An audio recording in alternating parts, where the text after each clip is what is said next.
Hey everyone, this is Samuel Burkhart with the class of 2020. Kind of just wanted to make a Ezyvet video for you guys going through a typical case that comes in through the KUHA, as well as kind of just provide a few tips and tricks that the class of 2020 put together to hopefully make your Ezyvet experience a little bit smoother. So first off, I'm going to log in and select the soft tissue surgery service as the service I am currently on. I kind of want to point out here, it's going to load up here on the dashboard and calendar. The calendar is really helpful to see the appointments that are coming through each day.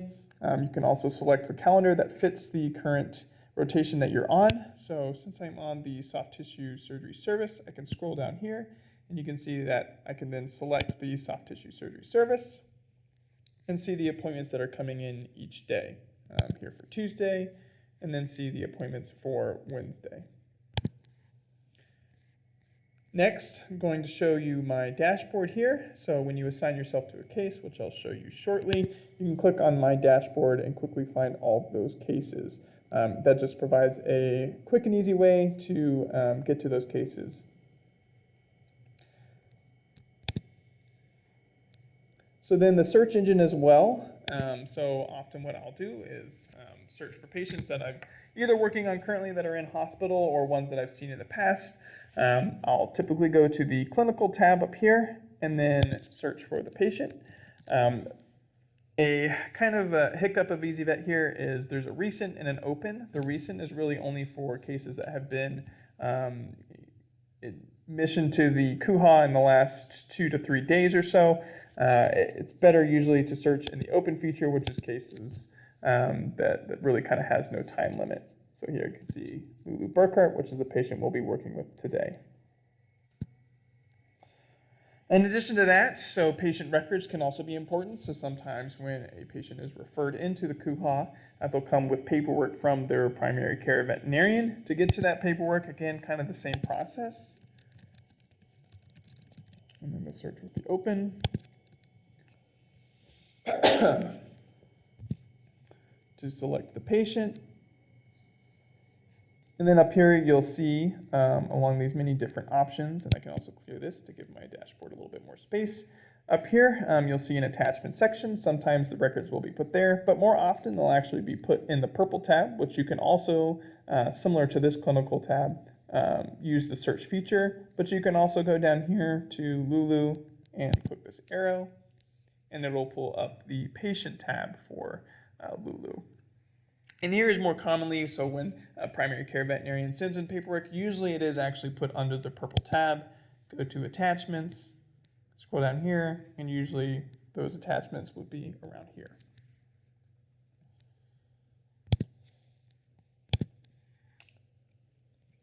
Excuse me. So here on the calendar, another helpful feature is sometimes if you hover over it, it can kind of give you a quick synthesis of the case. So patient signalment, previous master problems, how to get some quick contact information, excuse me, for the client, as well as presenting problems. Oh my gosh, I'm dying.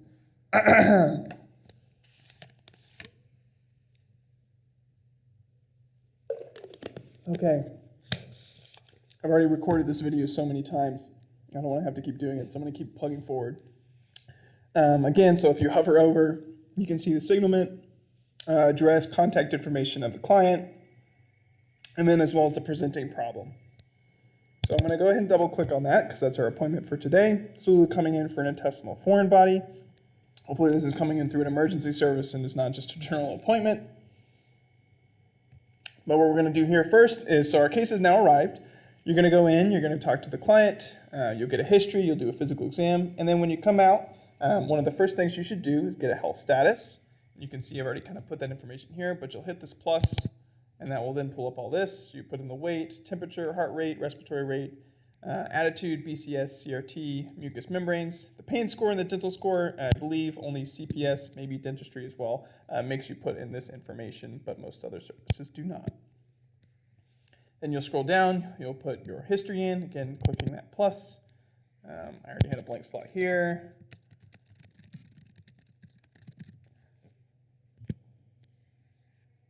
Put that information in. Then a physical exam. And this is where it can be really beneficial. So templates, especially on this. There's also some templates for history as well. Usually, again, the only service that I think has a very specific templates are Exotics and CPS. But otherwise, you'll be filling out kind of your own history with a template here. You can click in General. That'll present a couple options, but I don't see the option I actually want. So to further generate this search engine, I can then kind of backspace. There's a surgery physical exam. Select that. And honestly, soft tissue surgery has some of the best templates. And you can see here, everything's really filled out super well. And then to get to all these different inputs where you select different options, you'll just hit the tab button on your keyboard. And that makes it really easy to scroll through all these different options and questions. Something I would potentially recommend for you guys too is to, once you've filled a couple of these out, actually kind of copy and paste it to a Word document and then copy and paste those into other physical exams of other patients, no matter the service you're on.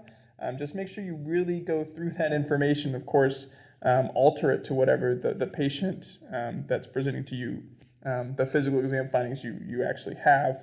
But it kind of just cuts down on a lot of time to have to write all those words out for other services when you don't have this really nice template available to you. Okay. Initial assessment and initial plan. So some services will actually have you put this information in, some others won't. Again, just kind of think about this as a SOAP. So subjective, history, objective, really thinking about our physical exam and our health status. And then, again, assessment. So, what is your problem list?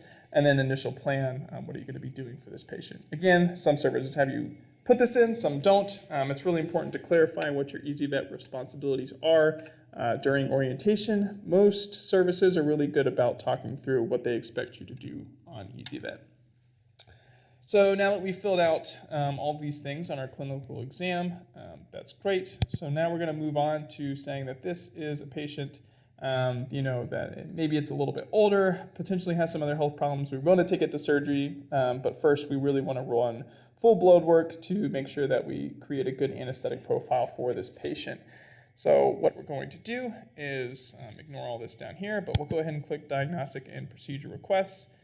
To make all this really simple on yourself, most often for diagnostic supplier, you will be putting in immediately AHDC. And that'll really trim down this search bar here when you're now searching for your CBC. It'll present a lot less options. This is a small animal CBC. You'll see there's also CBC and fibrinogen for a large animal, avian, reptilian, and a few other options as well. So you're going to select that, and then when you click Add, it'll then pop up another screen here in a second that you'll also need to fill out. So priorities, sometimes they'll ask you to stat a sample, but most often it will just be a routine sample. The specimen, so this is a CBC, so we're submitting it in a purple top or EDTA.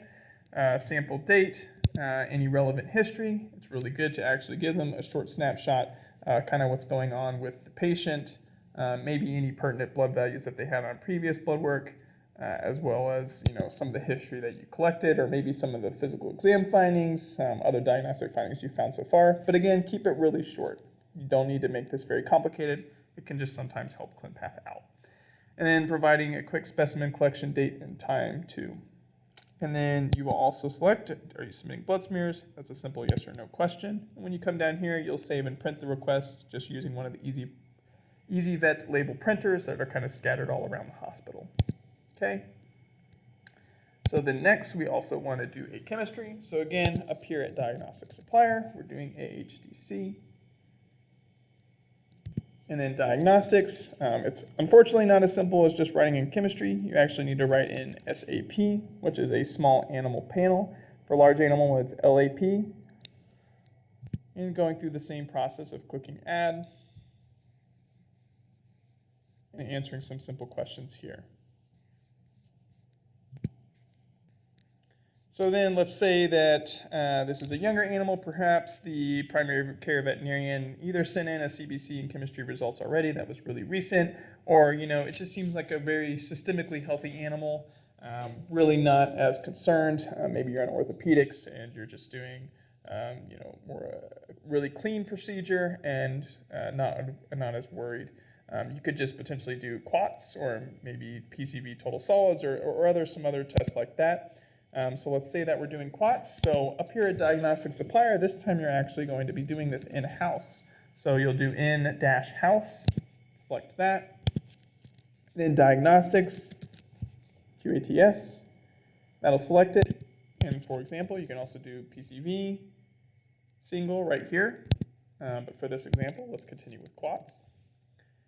Now you've done this test in-house, you've gotten your results. You're not going to just click add, you're actually going to click add and enter results because again, you got the results, might as well enter them yourself. And this is good to just keep track of your patient and the previous values. So now I can enter my results.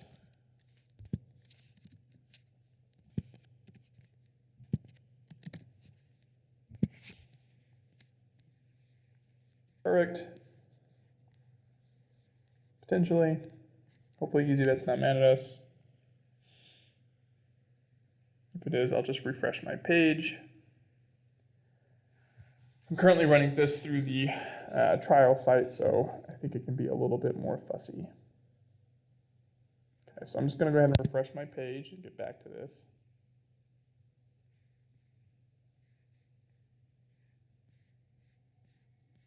Okay, so now you can see down here, we actually have our entered QUATS information under diagnostic result. This is also where you're going to see eventually, right now it says requested and requested. Once you submit those blood works, the CBC and the chemistry, it'll change to accepted. And then usually within a couple hours, it'll come up here under diagnostic results. They'll also have lowest values and highest values, and it'll be highlighted across red and blue or in gray, depending upon if it's increased, decreased, or normal.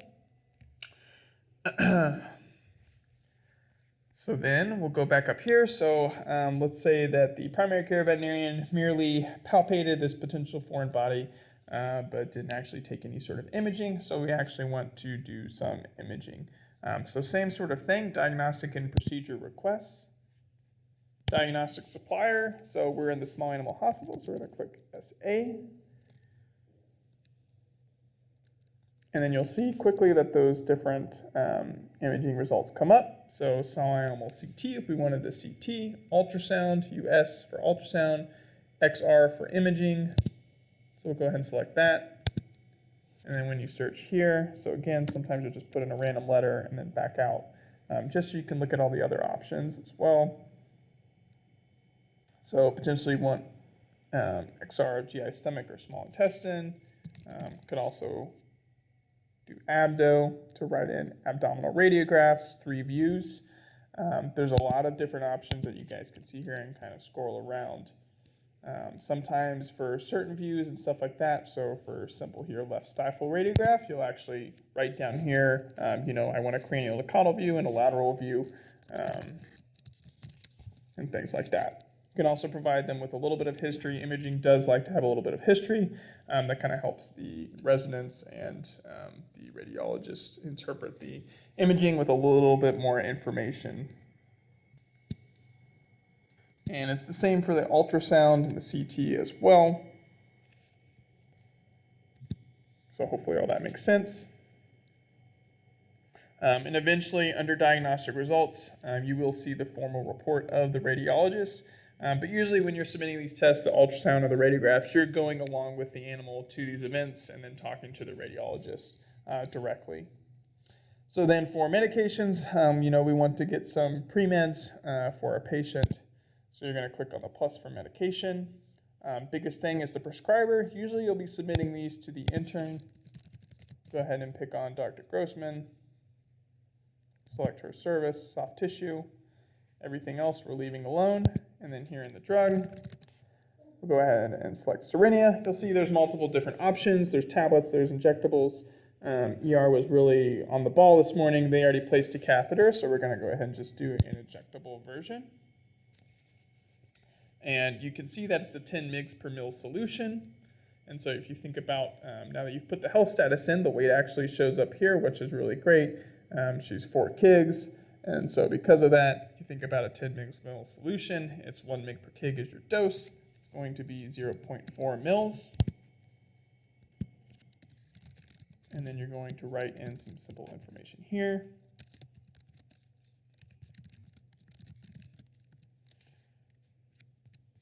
What you can also do, so let's just continue to use Serene as an example. This is more unlikely, but let's just say that after surgery, she was continuing to act nauseous, maybe having a little bit of visceral pain as well. We wanted to continue giving Cerenia, but at this point you're wanting to order a few more doses rather than just always getting 0.4 mils out of an injectable solution. So you could also go ahead and let's do 1.2, so we're actually trying to order 3 different doses. You're going to keep this same information here, and then you can do, and that kind of just tells pharmacy to go ahead and divide this, order into 3 different syringes. You'll also find that, you're ordering tablets. You also can order entire vials of certain drugs.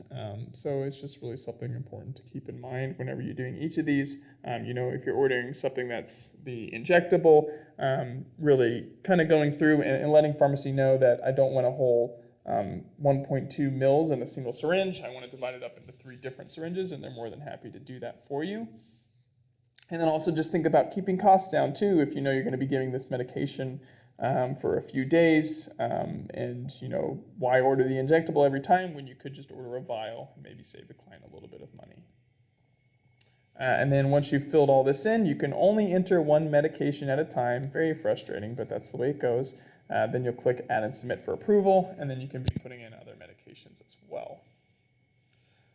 So let's say at this point now, we've got our blood work back on Lulu. She's getting prepped for surgery. We put in the medication. She's getting her pre-meds. Everything's starting to roll towards the OR. We want to tell the owner at this point, Lulu is doing well. We're inducing her right now for the surgery. We're going to go over to the communication tab, go to client communication. Generally here you'll see what's starred. Apparently I don't like people to call me on my phone. I want them to email me because that's starred. But we'll go ahead and ignore that. And here now you can see the owner's phone number. And then, as you're talking to them, you'll log your communication.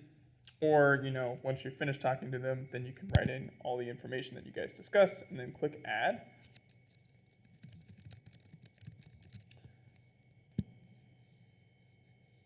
And there you go, and you'll see it pop up here. And as you add different communications, those will also pop up. Okay, so now we're in surgery. Surgery has been performed.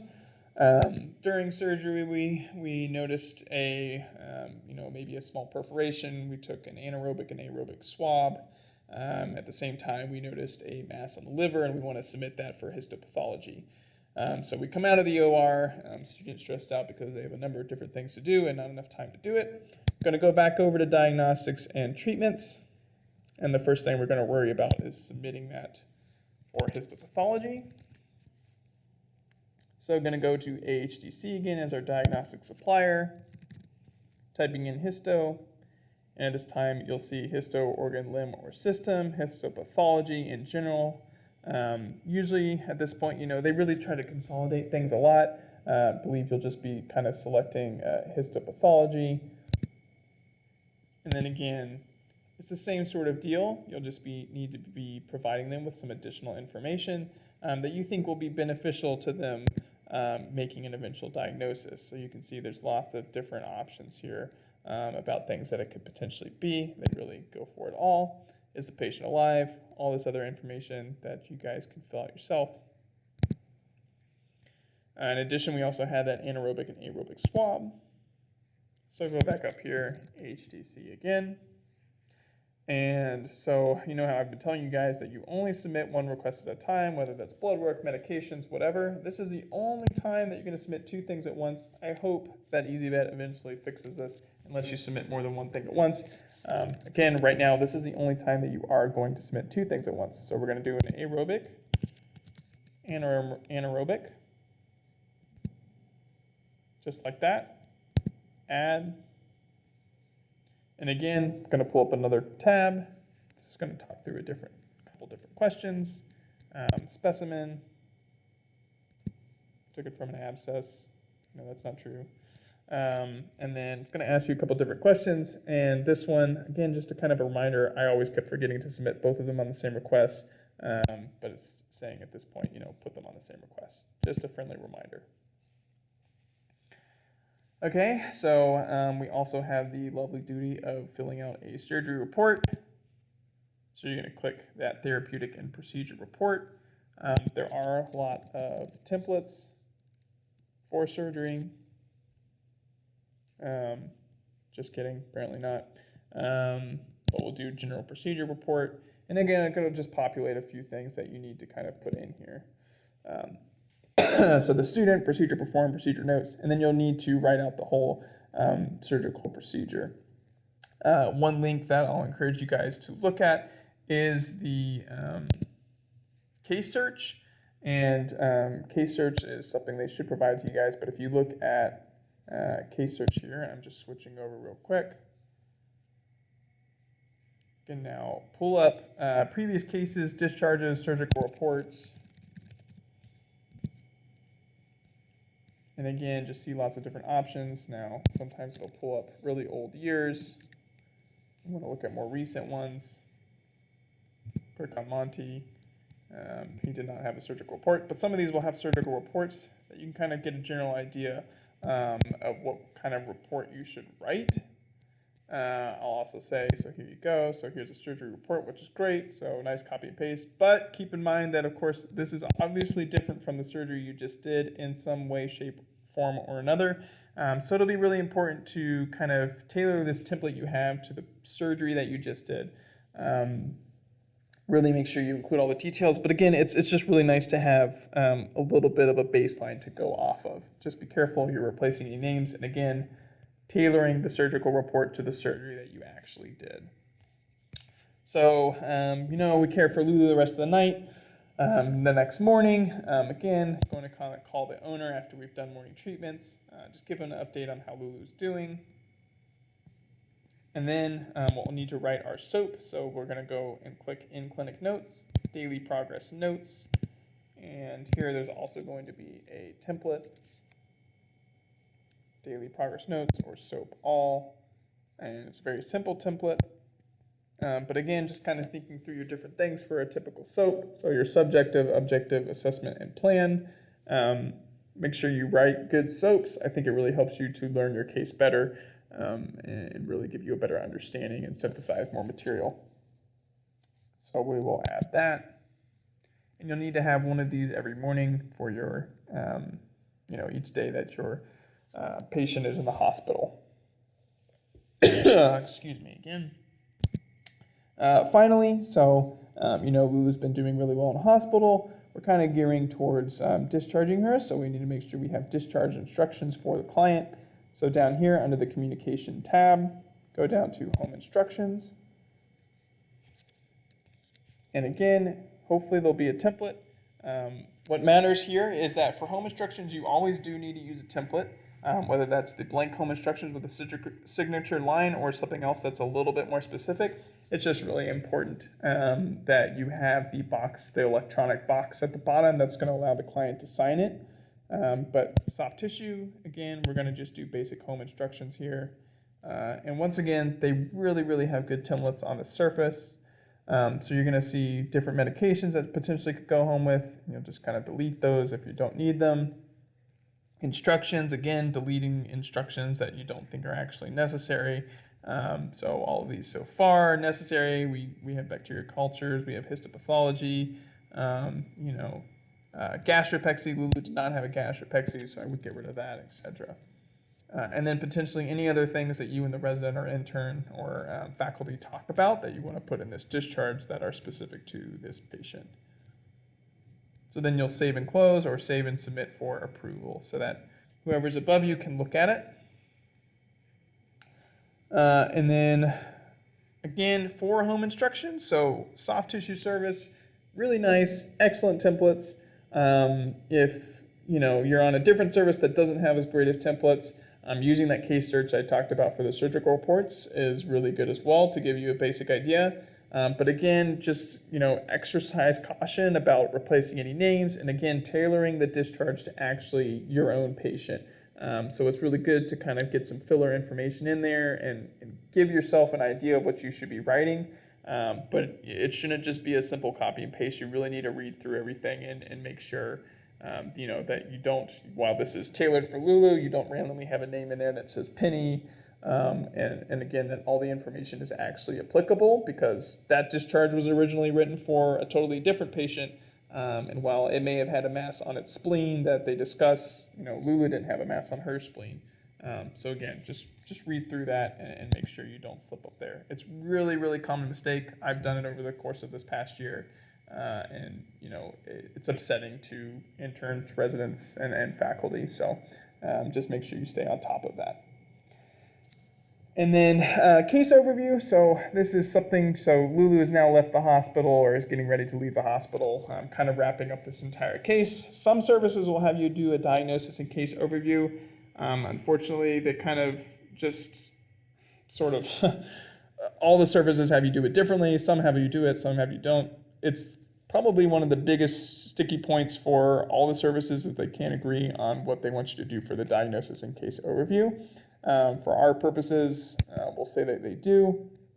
And again, they'll kind of, what they want in the actual diagnosis and case overview will be different. So some services will basically give you just intestinal foreign body and removed on 3/3/2020. Other ones will actually kind of have you talk about the entire case, synthesize all the information, put in the history there, kind of go through a daily summary of the patient, and then all the diagnostic tests performed. It'll really vary. Again, this is something to really clarify during orientation.